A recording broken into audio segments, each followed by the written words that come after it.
E aí pessoal, beleza? Eu sou o professor José e nessa aula, como prometido, vamos resolver dois problemas envolvendo ponto de inflexão, tá ok? Então, para isso, antes da gente encontrar, como a gente viu na aula anterior, antes de encontrarmos esses pontos de inflexão, primeiro é encontrar a derivada segunda da função em questão. Segundo, igualar essa derivada segunda a zero, ou seja, com isso você estaria encontrando alguns candidatos, tá ok? E por último, o terceiro passo seria analisar se esses pontos são ou não de inflexão. A gente já vai entender bem como é essa análise, tá ok? Então vamos lá. Primeiramente, o que a gente tem que encontrar é a derivada segunda de f. E a primeira derivada, podemos pegar esse caminho primeiro, a derivada primeira, no caso, seria 3x ao quadrado menos 4x. E continuando, a derivada segunda de f seria você derivar novamente a derivada primeira. Então, temos aqui 6x, não é isso? 6x menos 4. Beleza, então o primeiro passo aqui já foi vencido, encontrar a derivada segunda da função f. E agora a gente vai ter que igualar a derivada segunda a zero, ou seja, a gente vai ter que 6x menos 4 é igual a zero.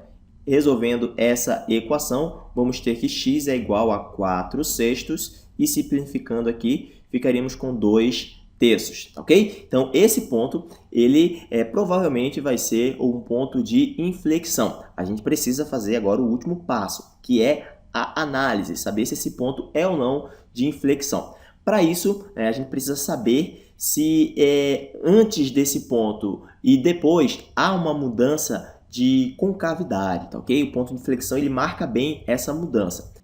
E como é que a gente poderia fazer esse teste? Olha só, é bem simples. Vamos jogar o valor encontrado ali numa reta, ou seja, vamos ter aqui o ponto referido que é 2 terços.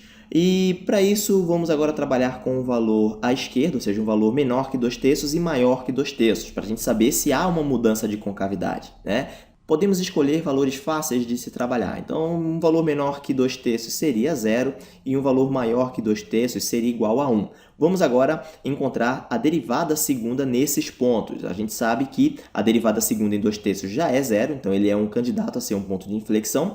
E agora vamos analisar a derivada segunda em 0 e 1. Então, a derivada segunda em 0, basta substituir 0 na equação, ali na função da derivada segunda. Então, temos aqui 6 multiplicado por 0 menos 4. Isso aqui vai ser igual a menos 4. O que a gente vai ter que observar aqui, pessoal, olha só, é apenas o valor, o sinal do resultado, tá ok? Pois ele é que vai informar se a concavidade é voltada para cima ou para baixo. Como aqui a gente tem o valor negativo, então a gente sabe que a concavidade é voltada para baixo, não é isso? Então, aqui a gente já tem o valor da concavidade, A gente sabe que 0 faz parte de um intervalo onde a concavidade é voltada para baixo. Se tiver uma mudança de concavidade em 1, aí sim o 2 terços vai ser o nosso ponto de inflexão. Vamos lá, vamos analisar em 1 agora. Em 1, a gente sabe que a derivada segunda em 1, basta substituir na função aqui, então 6 multiplicado por 1 menos 4 vai ser igual a 2. Como esse valor é maior que 0, então a gente sabe que a concavidade é voltada para cima. E se a concavidade é voltada para cima, houve sim uma mudança na concavidade. E se houve uma mudança, 2 terços foi aprovado no teste do ponto de inflexão. Vamos agora para o nosso segundo problema. Esse segundo problema, pessoal, é bem interessante porque, olha só, vamos encontrar a derivada segunda dessa função e você vai entender bem. A derivada segunda nessa função seria igual, então podemos calcular aqui. Primeiro, vamos calcular a primeira, certo? A derivada primeira seria 1/5 multiplicado por x elevado a 1/5 menos 1.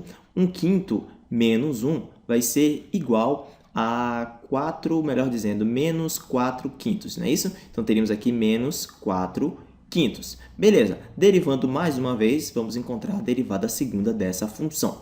A derivada segunda dessa função, vamos multiplicar menos 4 quintos por 1/5, e isso aqui vai ser igual a menos 4 sobre 25, ou seja, menos 4, 25 avos. Isso aqui multiplicado por x elevado a menos 4 quintos menos 1. E isso aqui vai ser igual a menos 4 menos 5, que é menos 9 quintos. Então, isso aqui seria o nosso expoente aqui, menos 9 quintos. E aqui estaria a nossa derivada segunda.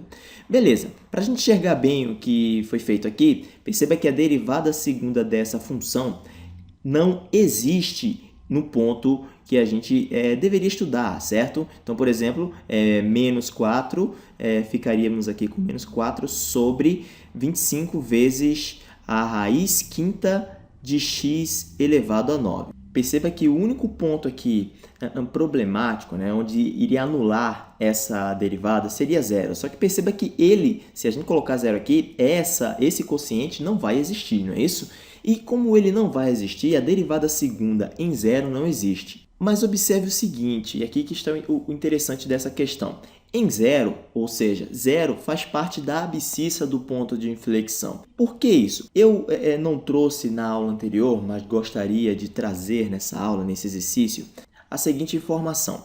Para que um ponto seja de inflexão, nele precisa existir uma reta tangente. E o gráfico dessa função, se você for desenhar o gráfico dessa função, você vai analisar que seria mais ou menos assim, tá ok? Aqui estaria zero, e zero, perceba que em zero tem uma reta tangente, existe uma reta tangente e essa reta tangente ela é vertical. Perceba que não existe a derivada primeira aqui, justamente pela reta ser vertical, não é isso? Então não existe a derivada primeira em zero, como também não existe a derivada segunda em zero. Mas existe uma reta tangente vertical aqui. E aí está uma informação interessante sobre o ponto de inflexão.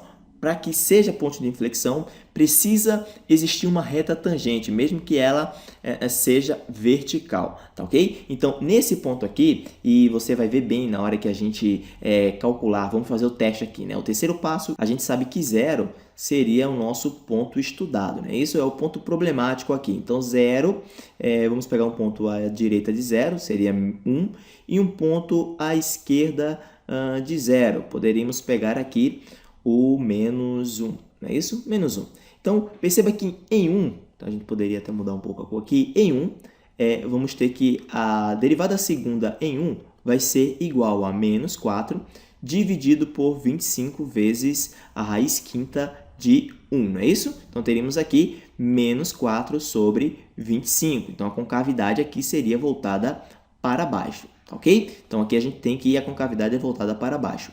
Vamos estudar agora a concavidade em menos 1. Então, a derivada segunda em menos 1 vai ser igual a menos 4 dividido por 25 vezes a raiz quinta de menos 1 também, não é isso? Então, teríamos aqui menos 4 dividido por a raiz quinta de menos 1 é menos 1, ficaríamos aqui com menos 25, ou seja, teríamos aqui 4 por 25, que é maior que zero. E se é maior que zero, então a concavidade é voltada para cima, não é isso? Então, temos a concavidade voltada para cima e houve sim uma mudança de, uma mudança de concavidade, né? Observando aqui as concavidades, é fácil de enxergar isso. Então, em zero, ou seja, zero é o ponto de inflexão, porque existe uma reta tangente nesse ponto, tá ok, pessoal? Então, era essa informação que eu queria trazer para vocês nessa parte final do vídeo. Então, espero vocês na próxima aula. Até mais!